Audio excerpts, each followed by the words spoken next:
Hello and welcome to Outdoor Instructor Chat. My name is Niall from Instructor 101, and this is just all about having a discussion about the outdoor instructor world and creating a thought process, some decisions, and learning from each other.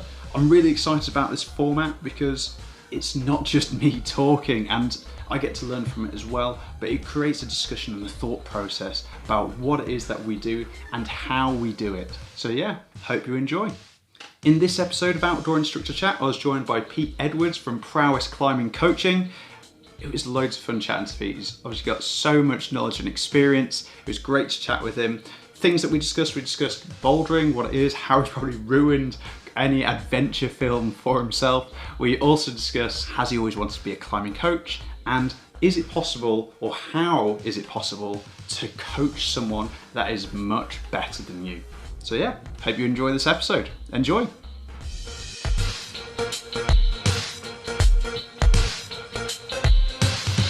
Hello and welcome to Instructor 101 for outdoor instructors that want to make an even bigger impact on those that they work with. So today I'm joined by Pete Edwards from Prowess Climbing Coaching. So first of all, welcome Pete, and thank you so much for joining us. No, you're welcome.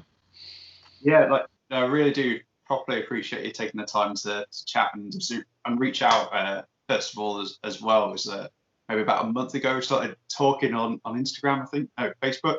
Yeah, Facebook, yeah. Yeah, and then I've just kind of stayed in touch since really.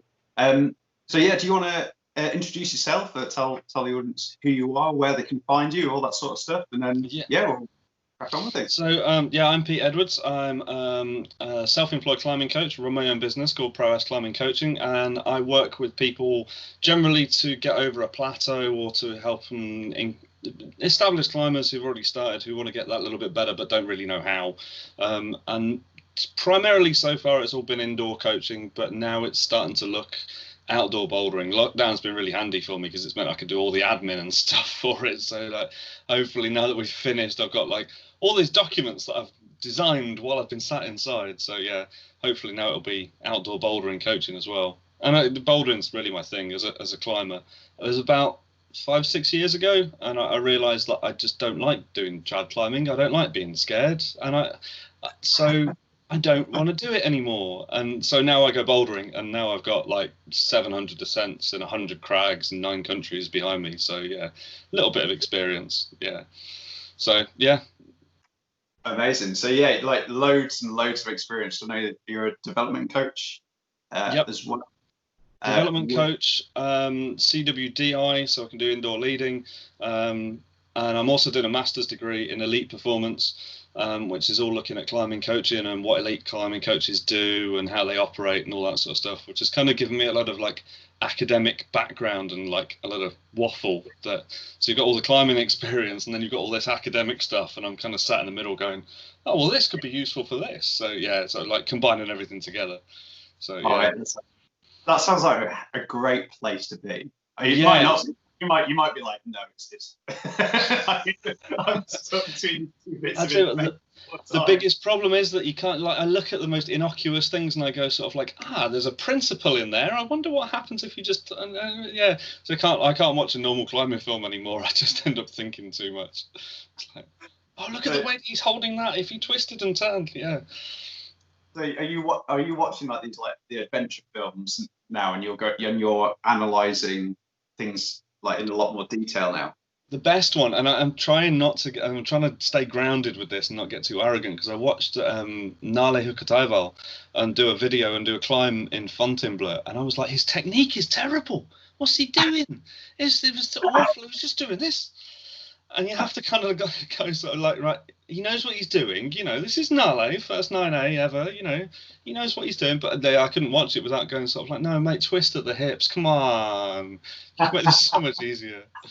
It was on a 60 plus on a circuit in Font. I think he was trying to do the whole circuit without breathing or something insane,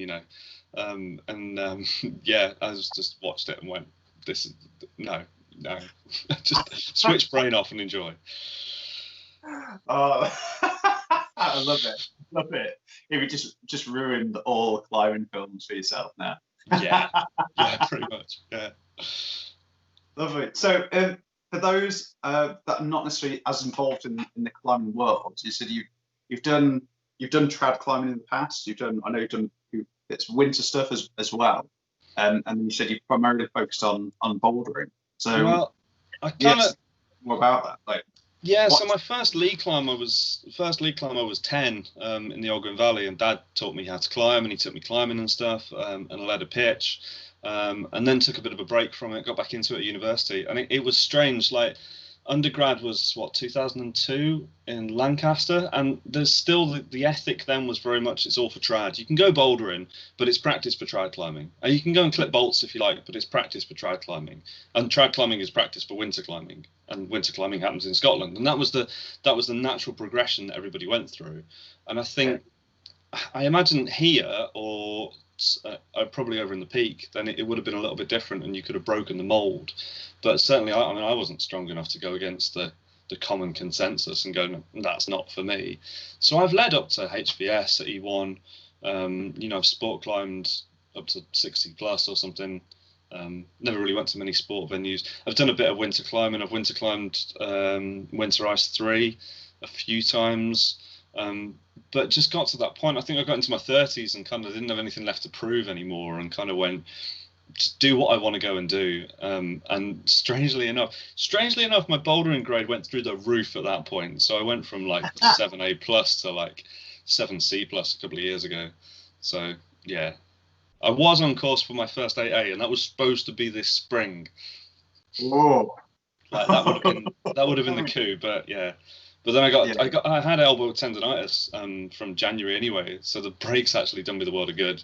Like I can now move and it doesn't hurt. So yeah, no pain. Yeah, that elbow move. Oh, mate, that's great. So what is bouldering then for the uninitiated then? So, or how would you describe it? I thought about this because you sent me this question in advance, and I was like, it's difficult to describe, really. It's kind of the most simple and yet the most complex form of climbing you can get. So there's no ropes, there's no gear, there's no anything like that.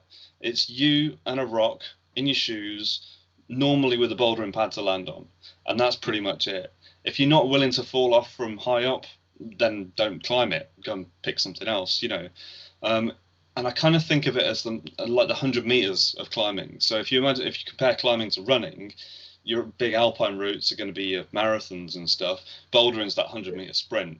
So because it's so much shorter, you can put so much more effort in. And I'm only ever on the wall for a minute at a time or something like that.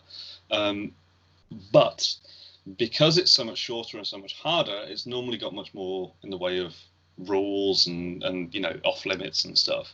If you had an alpine route and you said to someone, "Oh no, that hold out right is not in," they'd look at you, "What, really?" Whereas in bouldering, that's pretty normal. Yeah, sort of like a number of problems that I've done, and then I've got back and someone said, "Oh no, you can only get this hold like this, not like that," and you go, "Really? Now I'm going to go back and do it again." So infuriating. So yeah, it's kind of like, yeah, it's a discipline of climbing, but it's a simply complex one. I think it's the best explanation I can think of. Yeah. That's a very good explanation. You put quite a lot of thought into that. I imagine there might be a few people listening that be like, no, that's definitely like if I tried to explain it anyway, which is why I asked you. So I didn't get it. Because I'm sure with various disciplines, there's different ethics or schools of thought on things as well, isn't there, about what is or isn't the proper way, inverted commas, way of doing things, isn't there? And it's strange from a coaching point of view. I coach quite a few people who want to do a bit of bouldering. Maybe they're established climbers. I coached somebody in Spain back in February, and her lead climbing's outstanding. She's fantastic. She's absolutely wonderful, but she's not a boulderer, and she boulders like a trad climber with this sort of like try not to fall off attitude, be very careful, be very precise. And you go, no, this is sport climbing effectively. Bouldering's kind of like sport climbing without a rope. So I often say, if you're not falling off, you're not trying hard enough. And that's the whole ethic of bouldering. And you can't really take that approach with trad climbing, but taking a trad climbing approach with bouldering doesn't work either. So it's kind of, you get the setting, but you get the approach to go with it, and you kind of have to align the two in order for them to work. Yeah. Oh man. So what kind of got you into the coaching world? Like, have you always wanted to do that? Like, yeah. Well, no, climbing coaches haven't been a thing. They weren't a thing 5 years. Well, they started the coaching tickets in about 2014, something like that. So, okay, I should have looked this up before the phone call. I forgot. The SPA started in 1992, I think. Don't quote me on that. The ML started in like 1968. The Foundation and Development Coaches started in 2014. So yeah. I've been climbing for 20 years, you know, like started climbing when I was about 15, 16, and it wasn't an option. So if you wanted to be a climbing instructor, you went and did your trad climbing, and you went and did your winter climbing, and then you went and taught people how to multi-pitch trad climb in the hills. And that was the path that you went down. And of course, I don't like trad climbing, so I kind of went, I can't do that then, can I? And now that the coaching side of things has come out and there's become a bit of a split, it's kind of the similar, because I know you're a paddle sport instructor as well, aren't you? Yeah. And in the paddle sport world, you've got the instruction side of things and the coaching side of things. And I think climbing's kind of done that and split out a little bit. And now I kind of like looked at it when I started at Placer Brennan in stores and went, well, this looks interesting. This looks like it could be fun. And that was kind of the point that I think it's always been the perfect fit for me. It just hasn't been there to do. Whereas now it is there to do, and you can go, great, someone's created my perfect job. Hey, win. I think you do some coaching with the paddle sports world as well, don't you? So is it a similar sort of thing with that? Is it a bit of a difference between the instruction side and the coaching side? Is that kind of how it works? So there is, although I'd say for myself, like the paddle sport stuff is something that I'm still learning about. So I think for those that are interested in that, I think probably want to. So I'm working towards my sheltered water coach. So the step before that was the paddle sport instructor. And when I started that whole process, it was a slightly different system as well. So I was in that kind of transition to that. So I'm still kind of wrapping my head around it. But yeah, I feel like there is a bit of a difference between, the world of instructing and the world of coaching something. So the same in climbing. If I want to try and, even before there was a foundation coach award or qualification, we'd still be there. Like I'd be bouldering away, and then naturally I'd try and get my friends involved. I want to get more people into this incredible sport, which I'm really passionate about. And you try and coach, and you'd help them out anyway. And there's always a difference between going, put your foot there, put your hand there, done, you've made it to the top. And there's a difference between that and trying to coach and trying to give the principles or the ideas so that people can try and apply that in the future. And I think that's the thing, isn't it? It's those transferable skills. If you can get across the transferable skills, then people can put them into the setting later on. Whereas if you just teach them how to climb that route, then they can climb that route. If you teach them how to decide how to climb that route, then they can climb lots of different routes. So I think that's the distinction for me, and that's where it comes in. And it fits in really nicely with a lot of the academic stuff. I'll send you the link. There's a website called the Spectrum of Teaching Styles by an American PE teacher called Muxa Moston. It's either Muxa or Muska. Anyway, Moston and Ashworth's Spectrum of Teaching Styles. And it basically breaks it down into a series of decision-making between the teacher and the client, and the teacher and the student.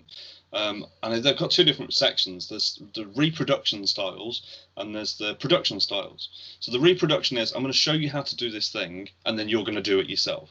And then there's various different levels of decision making within that process. The production styles are, I'm going to teach you a thing, but then you're going to produce something yourself. You're going to go and climb it yourself. So I'll show you how to do a rock over, and then you go and find some things that involve doing a rock over. And so it's that subtle difference. And I think for me, the reproduction is more the instruction. This is a figure of 8. Go and do it. The production styles are more coaching. And it's that I tend to do much more of, which typically involves me sat on a bouldering pad with a cup of tea. Like, sort of going, yeah, that's fine, but you know, yeah. I'm sure that's how it looks, but I know there's a lot more to it. I know there is. It can look a bit, yeah. And like the number of times when I've come into a session and I've had my down jacket on and my tea like this, and I've just sat there for an hour and just haven't moved, and the client's sort of looking at me going sort of like, are you, and I'm paying you for this, and you go, yeah, but you're improving, so you know that's the main thing. So yeah, you're paying me to coach you, you're not paying me to climb. Don't pay me to climb. the subtle art of coaching. Yeah, exactly. Maybe I should start looking a bit more professional. I don't know. There's a lot that happens in my head at the time. just thinking, like, if you do book me for a session, if anybody books me for a session, like, this is coming across really bad. There's an awful lot that happens in here at the same time. Backtrack. Yeah. No, that's absolutely fine. But that there is a lot of subtlety to coaching, I think, and that's something that. So as part of this qualification, I'm trying to work towards. I'm to try and experiment and trying to learn, and I'm starting to realise that just more and more, like it is like an art form, and although that, yeah, there's a lot going on, a lot of thought process, a lot of, okay, I can spot something, you can identify something, but then there's also, when do you point that out? Is it the time to do that? So there's a lot of decision making, and that which isn't seen by those that you're working with at the time. There's like a lot of different things going on, judgments being made for loads of different reasons. Like the venue you're at, whether it's right in just the context of their learning and their development, like, or just like whether they're in a position to receive that information at the time, because they might be focusing on something else. The tactical challenge is the most interesting one. I did. I mainly coached with adults, weirdly, but I was coaching with a kid, and he was looking at his competition tactics, and most of it just involved, like, he'd try a climb and he'd fall off, and I'd say, right, what are you going to try now? What are you going to go and do now? How are you going to attack this? What are you going to do next? Because I'm not there when he does the competition. He needs to learn how to adjust those tactics to suit him. And he'd look to me and he'd ask me questions, and I could offer advice, or I could offer justification, or I could guide him if he was like, oh, I'm going to try this again. And you're like, well, you've already used up the 3 attempts in our fake competition. Why are you trying it again? You're not getting any points out of this. So I'd sort of like move him around a little bit. But most of it was a case of asking the questions and saying, what's your plan? How are you going to attack this? What's just happened? And how are you going to move forward? So it doesn't actually end up with me actually telling him very much, but with that guided questioning, you can kind of prompt people along the right path. So yeah, I often think of like coaching as it's a bit like map reading. You know, you'll be going along a road, and then you'll get to a junction and you go, right, what do we do now? Do we go this way? Do we go that way? And then you talk about the different choices and the different what happens if you go down each route, and then you try one and you get to the next junction, and then you have the next decision making. So it's kind of a similar sort of thing. And all I'm really there to do is just guide people on the right path, just so they don't end up in a dead end. Yeah. No, I like that analogy. It's really cool. So how do you end up? So something for me personally, like, so I'm like starting off like the whole, okay, on my coaching journey, or learn to be a better coach, and obviously trying and experimenting with different things. But sometimes for me personally, I'm like, okay, like, do I have the knowledge or the tools or a strategy to help an individual or a group of people? Because it's normally a group. So there's a part of me which questions like, how would I coach someone that is better than me? Because obviously, like, there's the classic analogy. Okay, so the Usain Bolt 100 meters sprint, like world record, like best in the world, or at the time was, like, but their coach couldn't run faster than them. So how did the coach help them? Like, they must have. It's interesting. That's the example that Yeah, that's the example I always pick, because have you seen Usain Bolt's coach from back then? No offense to the guy, I mean, he's a legend, but he doesn't exactly look like a runner.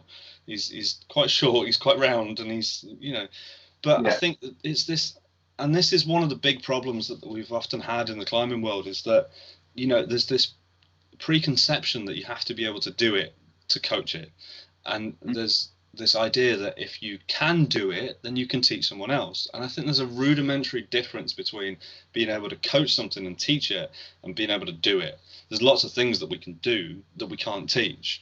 And I think if you've got the analysis skills to be able to step back and go sort of like, right, what's actually happening here? What's behind the scenes? Then you can reapply that in any setting, and you can reapply it to any climber at any grade, of any ability level. So I'm just looking at my notes here, like pages of notes, but I managed to develop something back when I started coaching, which would have been 2014, thereabouts. I was basically trying to break climbing down into the most fundamental principles that you can possibly come up with. What is the most simple part of climbing? And it all comes down to the hold, because every climb is made up of a series of holds, which are combined into a series of positions, which are then moved between in a series of movements to create a sequence. There you go. That is your fundamental process. That's the same fundamental process that you go through on a climb, that I go through on a climb, that a 3'9" kid will go through on a climb, or that a 6'10" giant will go through. We're all going through that same process. So if you can bring everything back and look at it from an outside point of view, then it actually makes it a little bit easier, because you can reapply those same principles at any point. So if you can find the principles and then put them in practice, you're away. In some ways, it kind of makes it easier if they do climb harder than you, because I think, I boulder about 7C, thereabouts. When I started climbing, you get kids on 7As going, how do you do this move? And I go, hang on a minute, do you do it like that? When you get someone who's on a climb that you can't do, you have no choice but to step back to your analysis and to start thinking about it differently. And we've all got weaknesses, we pluck out, most of the coaching, you pluck out a weakness out of someone, you watch them climb something, you pull out a weakness and you go, right, we're going to work on that. It's super simple. It's these really super simple principles of going sort of like, your body position's not quite right, or your decision making on your moves isn't quite right. You're reliant on your arms too much. Something I call compensation theory, where people compensate for a lack of one area by being really, really good in another one. And the best example is people, we've all seen them down the wall, someone who's got no technique at all but is super, super strong, so can campus through stuff really, really well, but can't keep his feet on for toffee. So of course, as soon as it then gets technical and difficult, well, he hasn't got a chance. He can campus an easy juggy 7C, but put him on a technical 6C and he'll fall off every time and get really frustrated. So it's a case of looking at the climber, finding the weaknesses, and then addressing that weakness, and then move on to the next weakness. But you can do that at any level. I've coached people from 4s up to 8A, and the principle is exactly the same. What I do is exactly the same. Okay. Yeah, it's interesting. I'm trying to think of so for me, I probably, so in a bouldering context, I'm trying to think now, of an absolutely absurd question now. So I boulder, obviously it varies from different places. Let's say I boulder V2, V3. So could I coach the British bouldering champions? Obviously, the higher they get, the harder it is, because they get less weaknesses. I'm just curious, I know that's pushing the extremes of the question. Yeah. I know that's not one that I was like, should I ask or not? But it's just interesting. I know I'd be limited to what I could do. But I think any coach would be, because the higher you get on the scale and the better you get, the smaller the amount of weakness that you have. You can't really. Their technique's going to be pretty damn hot. You know, if they're British bouldering champions, then they're going to be the tactics they've got is going to be pretty damn hot. They're going to have a lot of self-assurance, but they're not going to be too arrogant. So I think that the scope for finding those weaknesses is going to be much, much, much smaller. Nevertheless, I've watched some of the videos of the IFSC World Cup Championships, and I've watched it with the idea of going sort of like, how would I coach this person if they came to me and said, what do they want some help? What would I work on? How would I do this? What would I do? And I think for a lot of people, they still do it very intuitively. It's very instinctive. Climbing's one of those things that we just kind of do because it feels natural. You know, we still climb rocks the same way that we climbed trees when we were kids. You know, and I think bringing a lot of it back into the conscious mind and making people more aware of what they're doing and pointing out this process and the principles to them would just solidify everything and make it more of a conscious decision and less of an instinctive thing. So I think, yeah, you could coach anybody. I mean, I'm sure you could come and coach me, and I'd be more than happy to have a coach of any level come and watch my climbing and go and sort of like, okay, yeah, what do you think? The hardest person, there's two people that I can't coach. One is my partner. Okay, yeah. Cannot coach her because she just the dynamics all wrong. It just doesn't work. And the other one is myself. I cannot self-coach.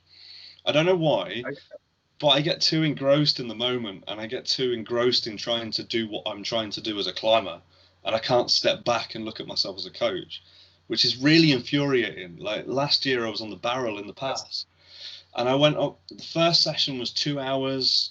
And I spent 2 hours figuring it all out, really subtle little things, and eventually managed to figure it out and went, right, okay, this is the sequence. You put a heel on there, and you reach here, and you put a toe in, and you reach there, and you do this, and you finish off.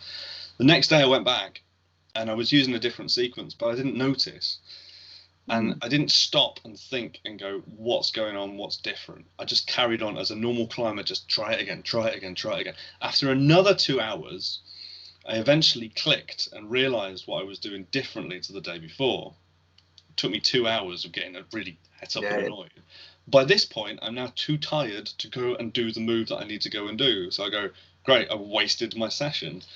I go back the next time, and I think it was another hour. So 5 hours to do something that should have taken me 2 and a bit, because I can't self-coach, and you can't, you get too engrossed in the moment. The most ridiculous part of all of this is I was filming every single attempt to put a video together of me climbing. That's what I wanted to ask as well. All I had to do was stop and watch one of the videos back and go, rewind. Oh, look, that's where my toe goes. Oh, right, do that. Yeah. It didn't bother. So I think, interesting. You can coach anybody, but you just have to do it in the right way. Yeah. Oh, man, so good. So good. It's so fascinating. Mate, before we forget, shall we move on to some quick fire-ish questions? Nice. Okay, so these are questions that I've asked to everyone that I've had an outdoor instructor chat with. So are you part of Team Land or Team Water? Yeah, it was a ridiculous question.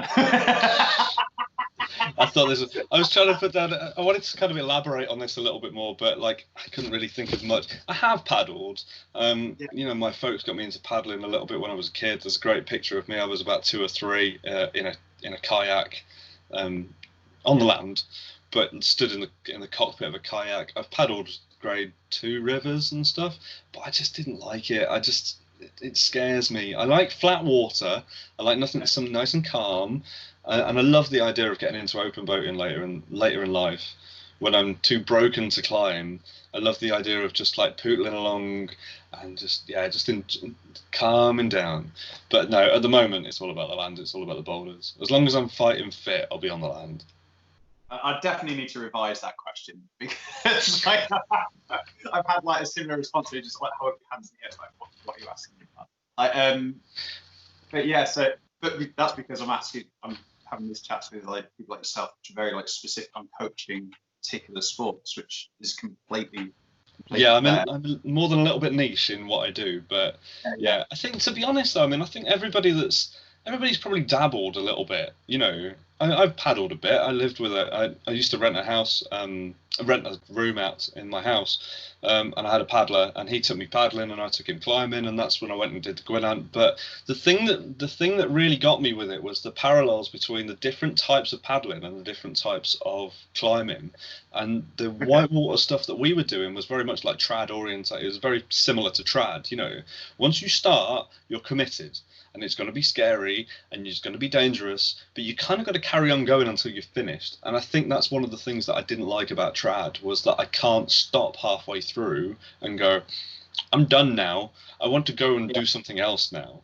And that's like, I think that's what did it for me with whitewater paddling as well, was that once I'd started, I felt very committed, and I didn't like being in that position. I was like, I want to get out, but there's no road. I got no choice. You know what? I completely get that, actually. I completely get that. I used to think that as well. So yeah, it's funny I forgot about that. But yeah, I remember saying something very similar. It's like, if I'm on a trad climb, we can just like stop before the crux, or think, or try and recompose myself, and then make a decision from there. But yeah, there are parallels, like with running rapids. You could like get out, look at it, you analyze it, and you see how would you protect it, or do you try and find a way around it instead.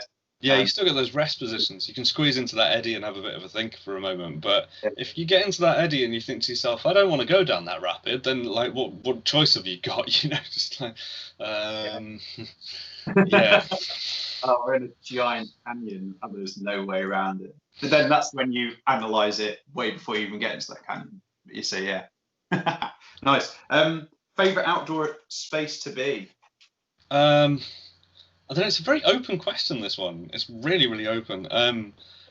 I'll prompt for a boulder in the mountains, generally speaking. I can't really be more specific because I don't really mind. As long as it's a boulder and as long as it's outside, preferably in the mountains, then I'm happy. Like, that's all I really want, really. You know, yeah, there's some places that I'm not as keen on. I don't like bouldering in urban areas as much. I'm not as keen on limestone. And I think if it was more specific than that, then it'd probably be Fontainebleau, purely for the history and the variety and the depth and the density of it. But yeah, I think as long as it's a boulder, it's outside, I'm happy. Yeah. Which sucks right now because you can see them from the house. Like, I live in the top of LLanberis, and we walk around the corner and you can see Cloggy and you can see the pass, and you go, it's all off limits. Can't go there. Got to stay here. It's been teasing and waving at you for the last few weeks and just going. It's a blessing and a curse. I grew up in Birmingham, and I'd much rather look at this view than I would look at, like, houses in Birmingham. Yeah. But at the same time, at least if you're looking at houses, you're not like sitting there going sort of like, but it's there. It's just it's right there. No one would know. Test if you're very disciplined there. Go, no one would know. I could walk up to the boulder at Cloggy and nobody would know that I was there.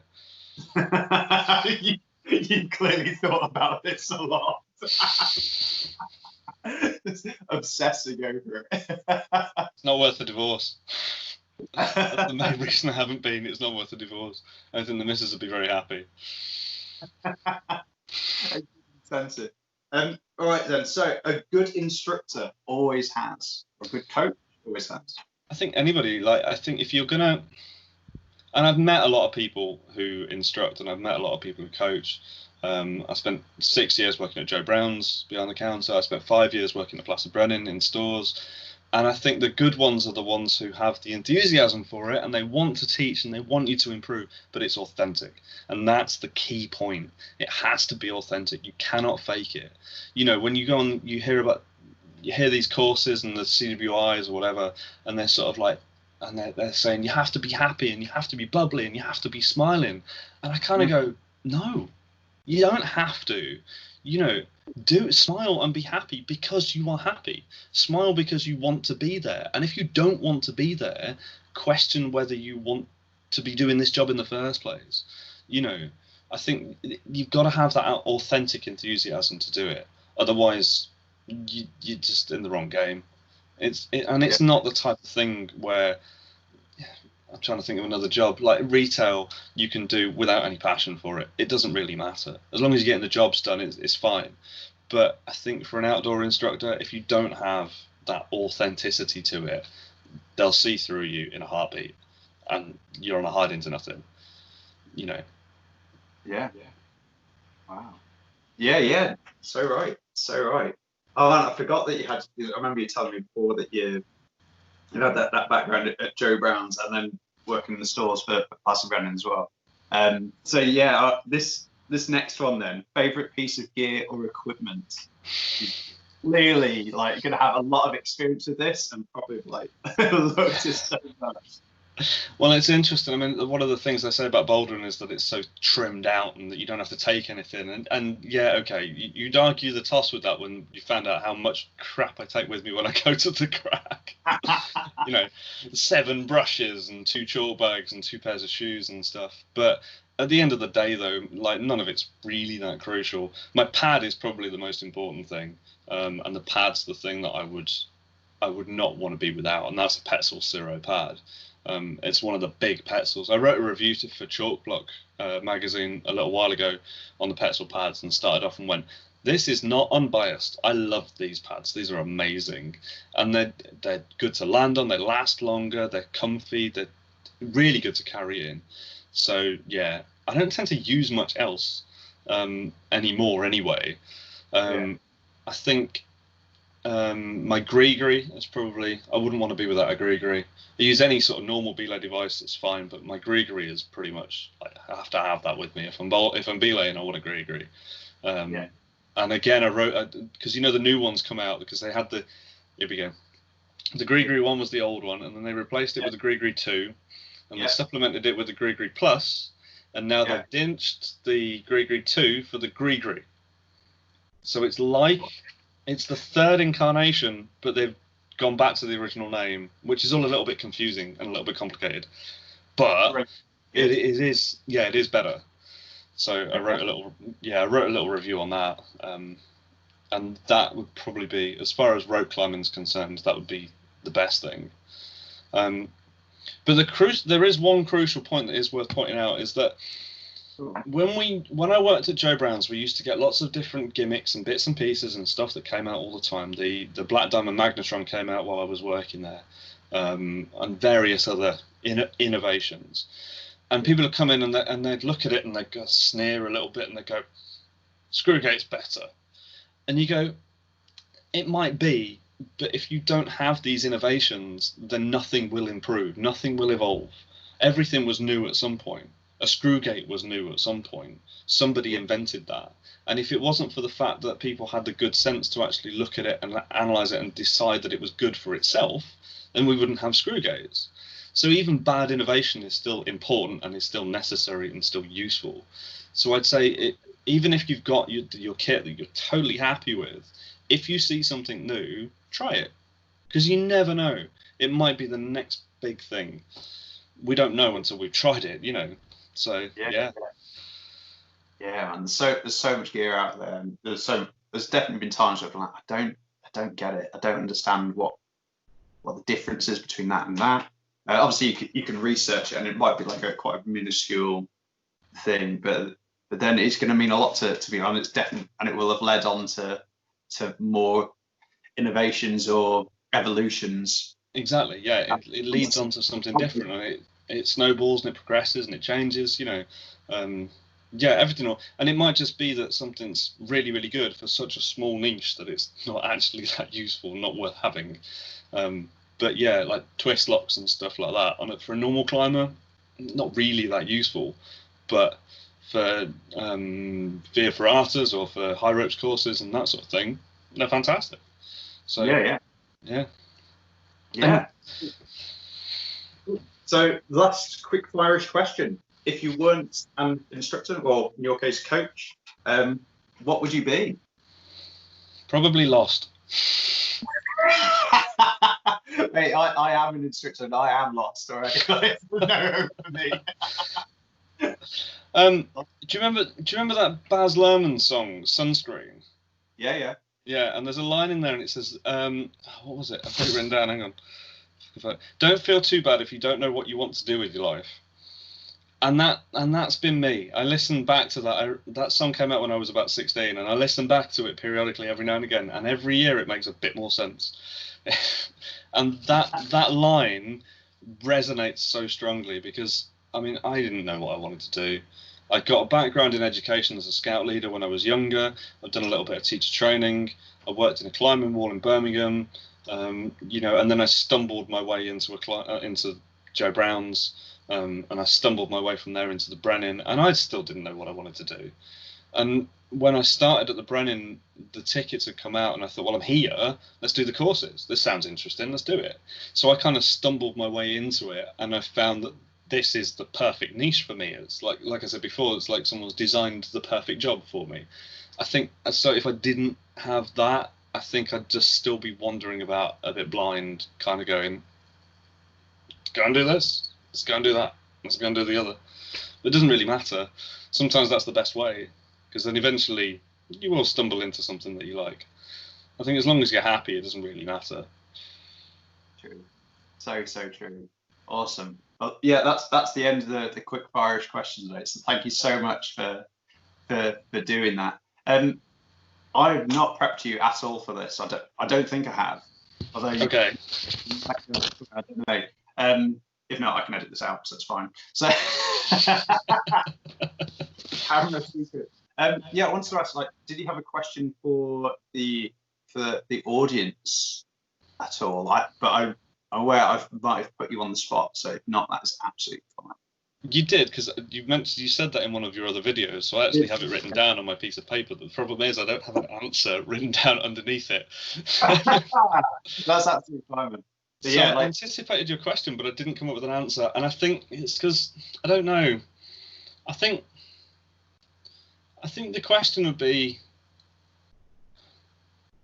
wonder what you want. Ask yourself what you actually want. Do you want to improve? I get a lot of people in groups or clubs and things like that where you're trying to coach them, but they're quite happy doing what they're doing. They don't want to get any better. They want to carry on doing what they're doing, and they're more than happy. And that's great. There's nothing that says anybody has to improve. I used to see a lot of people who are going, I want to go and be an outdoor instructor. University courses. People look at the prospectus and they see it and they go, outdoor education. Oh, that looks interesting. I'll go and do that. But you've not climbed, you've not paddled, you've not hiked, you don't know the top of a mountain from the bottom. Why are you doing this? Decide what you want to do and then figure out how to go there from there. But everybody's path is different. Everybody's path is okay. So do you know where you want to head, and are you okay with getting there? I think that would be less of a question, but more a piece of advice than anything else. Yeah. I'm a dedicated boulderer. I don't do trad.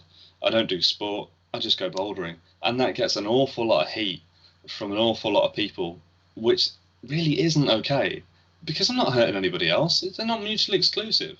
But I think more of us need to have more conviction in what we want to achieve with it and what we want to do with it. And I think that's the important thing.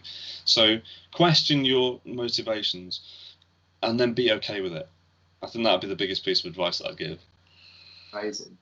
Mate, what a finish. Thank you so much. That's class. Thank you so much. With all the stuff that we've discussed, I'll make sure there's links in the comments below. I'll ask Pete afterwards if there's any links that he wants to include as well. So make sure there's things to his Facebook page, Instagram, his website as well. So you make sure you can find him on there. With this as well, obviously, please remember to like, share, and subscribe, all that sort of stuff. It helps the whole YouTube algorithm thing. But yeah, thank you so much for watching. And Pete, thank you so much for taking the time, mate. It's been amazing. I've really enjoyed it, mate. Really cool. More than welcome. Awesome. Right. Thank you very much. And until next time, take care. Nailed it. Nice one, mate. Well done. Hey everyone, so I hope you enjoyed that. So whether you're listening to this as a podcast or watching this on YouTube, thank you so much for your support. Thanks again to Pete for doing that chat. There's loads more resources that I have available, so feel free to check those out. Again, make sure to subscribe to whatever it is that you're watching or listening to this on. But yeah, thank you so much for your support. As always, team, look after yourself, stay safe. Until next time, take care.